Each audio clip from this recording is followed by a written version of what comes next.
Ustadz,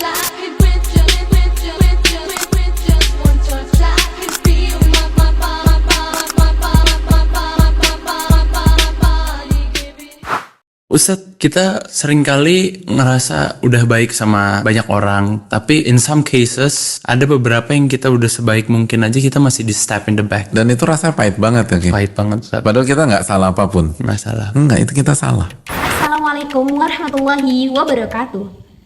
Halo semuanya, kenalin nama aku Naila Ananda Fiansyah dengan NPM 25250025. Video kali ini aku mau berbagi hasil analisisku tentang tugas UAS Metodologi Studi Islam.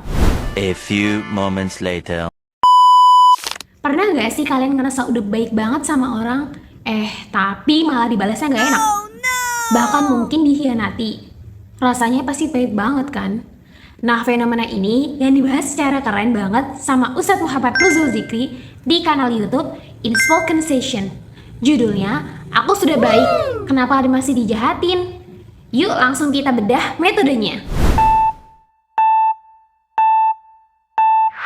Jadi secara isi, Ustadz Muhammad Nuzul Zikri ngebahas kalau sebenarnya akar masalah dari rasa kecewa kita bukan terletak pada orang yang jahatin kita, tapi justru pada ekspektasi kita sendiri.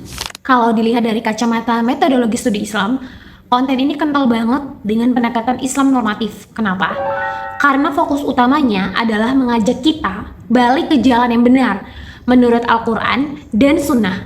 Beliau gak cuma kasih nasihat, tapi benar-benar memperbaiki mindset atau akidah kita supaya hati kita gak gampang goyah gara-gara omongan atau perkataan orang lain. Nah, kalau dibedah dari sisi metodologinya, beliau pakai perpaduan yang unik. Pertama, ada pendekatan tekstual atau bayani. Beliau gak cuma bicara pakai perasaan aja, tapi juga pakai dalil. Ada satu hadis yang sudah beliau sampaikan dan menurut aku ini tuh deep banget. Ini hadis dari riwayat Tirmizi yang artinya, barang siapa yang mencari ridho Allah walaupun manusia marah, niscaya Allah akan mencukupkannya dari beban manusia. Selain itu, beliau juga pakai pendekatan psikologis. Beliau ngerti banget cara kerja otak kita yang cenderung cari sandaran pada orang yang kita anggap powerful atau kaya. Ustadz Muhammad Nuzul Zikri berhasil membedah itu dan ngarahin kita buat balik lagi ke tauhid yang murni.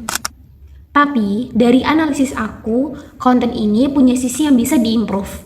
Kelebihannya, bahasanya itu dapat banget, anak muda banget, dan gak menggurui. Tapi kekurangannya, bagi orang yang lagi benar-benar down, mungkin butuh tips praktis yang lebih konkret. Menurut aku, dakwah zaman sekarang bakal makin kena kalau digabungin sama pendekatan sosiologis. Misalnya, gimana caranya tetap bisa pasang batasan yang sehat sama orang lain, tanpa harus kehilangan sifat baik kita. Jadi dakwahnya itu gak cuma menyentuh batin, tapi juga kasih solusi buat kita hidup di realitas sosial yang toksik. Jadi kesimpulannya, konten Inspoken Sessions ini adalah pengikat spiritual yang luar biasa banget. Metodologi yang dipakai berhasil menyentuh sisi personal audiens. Harapannya, ke depan dakwah digital bisa makin integratif dengan menggabungkan kekuatan tauhid dengan tips praktis untuk tantangan mental generasi kita sekarang.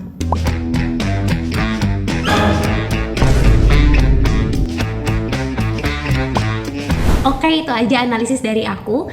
Semoga bermanfaat dan sampai jumpa di tugas berikutnya. Wassalamualaikum warahmatullahi wabarakatuh. Bye-bye.